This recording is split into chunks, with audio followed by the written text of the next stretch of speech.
I just like to be on there. And so there we're off and recording. Mhm. Okay, so the first question is so who is Rory Moynihan? In other words, like where are you from and what's your background in sport? Sure. Well, I was born on the East Coast in New York City, but I consider myself a Midwesterner because, yeah, I attended the majority of my school years in Fargo, North Dakota. And that's when I first got into running, mainly through my dad, because he would do the road races, 5Ks, 10Ks. He did get into the marathons for a little bit, but that kind of motivated me. So I'd bike alongside him for some runs. And he always liked to tell the story that as I kind of found I had a natural gift for it, he had to bike to keep up with me. So pretty quickly in, you know, a relatively small school and small town, I was like the fastest runner on my high school cross country team. So that was pretty motivating. For the state, I did well. When you compare it to like, even the neighboring state of Minnesota, I wasn't like crazy fast, but I did well enough where it made me want to continue running in college. So I attended a D3 school in Minnesota, St. John's University, had a phenomenal coach who just, yeah, really nurtured his athletes, made us want to work hard. Even though at D3, I think the focus was still on academics, we all wanted to compete pretty hard. So after that, I knew running would always be a part of my life, whether I was a coach or an athlete. So I can get into my coaching background, but just if we're focusing on my running, I decided to, pursue the road marathon. And since Arizona has a beautiful trail scene, I got kind of attracted to the trails. So I'm doing ultras right now and have run as far as 100K. I'm debating going up a distance, but I don't know. I'm just having fun with it, seeing which distances I enjoy best. Awesome. And what level of coaching are you at right now? Well, right now, I'd say I'm a personal coach. During the pandemic, that kind of in quarantine opened up a lot of opportunities to coach athletes that, you've never met. People were searching for a coach. So I have about 15 personal coaching athletes. I have about 5 years experience coaching high school athletes, and then many years along the way, just coaching some local running clubs and track groups for all ages. So, Mhm. And so since you're, I assume it's post collegiate, correct? Your and athlete. yeah, Yeah. post collegiate, I've thought about, I wouldn't rule out coaching at the college level, but just from what I've heard, I have friends who are college coaches, and there's, some challenges that come with that, and red tape, and uh, some headaches that can occur where you don't always get to spend as much time coaching as you'd expect. Yeah. And I guess a follow up question to that would be, how has that relationship kind of changed? I think in high school, we're kind of really hands on. How is that relationship with coaching athletes who are full grown adults, essentially? you know, uh, it's a little bit different. I'd say the biggest challenge is, if I'm especially talking about my personal coaching athletes, um, I don't always see them. They're not always in the same town, and they have a lot of responsibilities. Obviously, high school students and college students can be busy with their schedule, but you're going to see them for a set time during the day. But with adults, yeah, life happens, with work and kid responsibilities. And a lot of my time, I think, is just adapting training to fit their crazy life schedule. But for the most part, I think they're pretty easy to work with. Just like high school, you can have a few difficult ones, but you learn to manage it. Yeah. So typically what events are your athletes like running the half marathon, marathon, or? Yeah, so I do feel comfortable coaching pretty much anything 1500 on up. I personally like to have run the distance. So if I have ultra runners, I would send them to maybe a friend who's done 100 miles before I try to coach them at that distance, because I really want to know how it feels, and I feel like I have more credibility. So but most of my personal coaching athletes, adults, I'd say the main goal, especially for those middle-aged runners, is the road marathon. They either want to improve that time, do their first marathon, or the number one goal across the board, across the world, is get into Boston. Mhm. So what are your core values you would say as a coach that you personally follow and then also kind of preach to your athletes? Let's see. Yeah, first of all, I try to establish trust and communication with athletes really early on, especially with personal coaching, which I'll reference. If they're not in the same town or city, you got to have, some kind of bond in a way. So I always do, even if it's like a Zoom or FaceTime chat, I just try to figure out who they are as a person, share my story, maybe find something we can connect on. Could even be just a small inside joke, because when training gets tough, you need to have, something to laugh, or I don't know, commiserate about. So, and could you say the second part of that question again? Oh yeah. So yeah, it was pretty much just the core values that I was like, or like what you preach to yourself and And to your. then what I preach, yeah.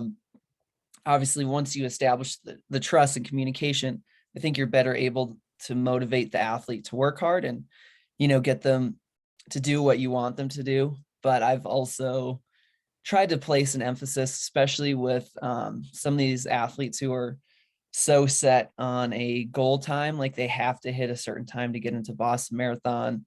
They even have to have a buffer these days because it's getting harder and faster. I still try to emphasize having fun and enjoying the process, because if you're especially training for that distance, just grinding every day, you have to have something that's driving you more than hitting a time. Mhm. And I guess so. You've coached high school and have been coaching privately. Uh, when did you start probably feeling comfortable as a coach and being able to really like nurture athletes? Hmm. Yeah, good question. I mean, I think I learned some important lessons at the high school level, just in terms of, managing different personalities and the, one-on-one contact. I think I started to feel more comfortable just with my knowledge as I raced more. So, at the high school level, I was just kind of relying on my college and high school experience. As I started to run road marathons and then trail runs, I had a whole different perspective on running. Then I got hired through RunnersConnect, which is a great online coaching company. And they just had a lot of, online resources and education tools for coaches ourselves. So I could really get into the science of it and physiology, which I think, maybe at the high school coaching level, I was aware of it, but I wasn't well versed in it because, yeah, I didn't specifically go to college for coaching. It's just something that complemented being a teacher. Hmm. And I get, or what would be like your overall, I guess, game plan philosophically for coaching up an athlete? Let's say I want to make Boston this year.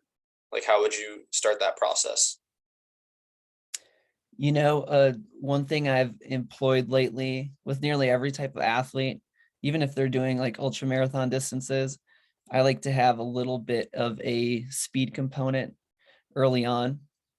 It could be some higher turnover, strides, hill sprints, because I tend to find, especially the older runners are lacking that foot speed that, can be beneficial across all distances. And I think that can just build some confidence, especially if they haven't been doing any speed. You're not killing them with like tons of 400 repeats or anything.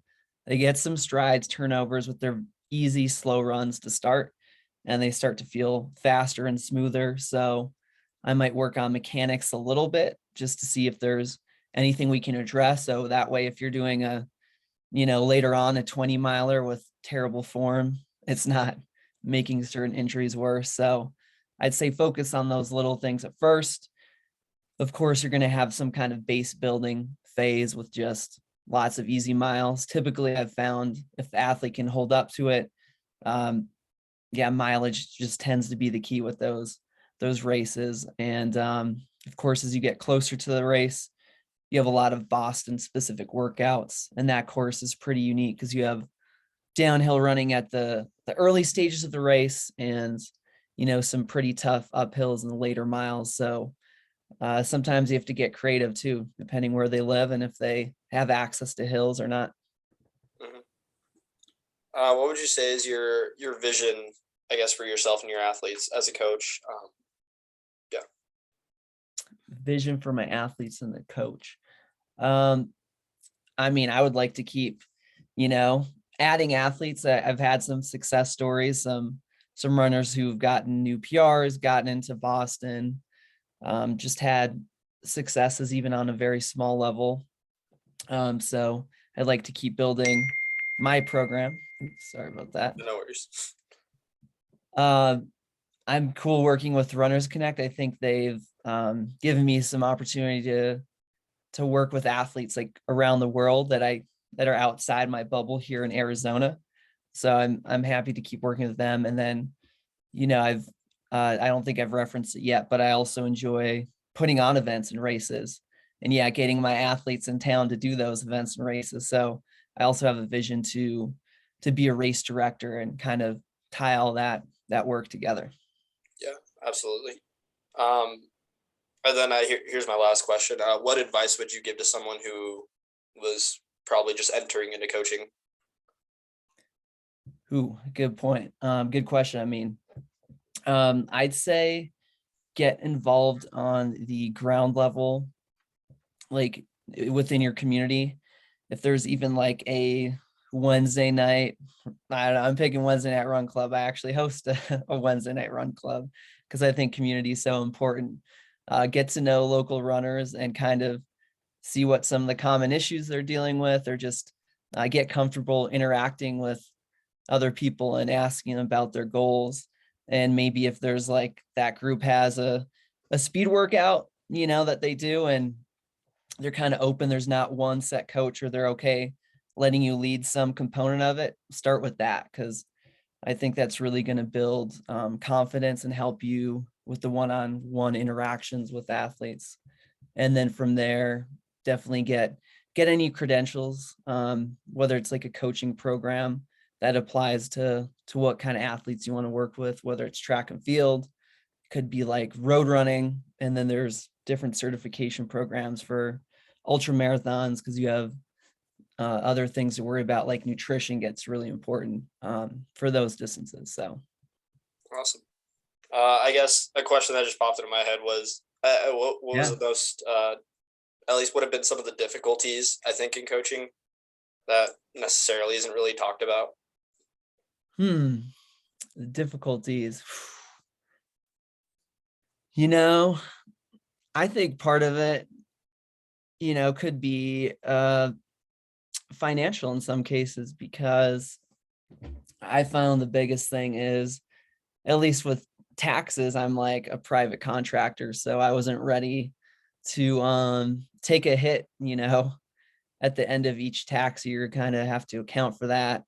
And if you happen to have like an LLC or something, sole proprietorship, which I'm trying to sort out, yeah, there's just a lot of number crunching to make sure, yeah, you can make it. So honestly, that's why maybe teaming up with a coaching company to start is a good way to do it before going solo. So Mhm.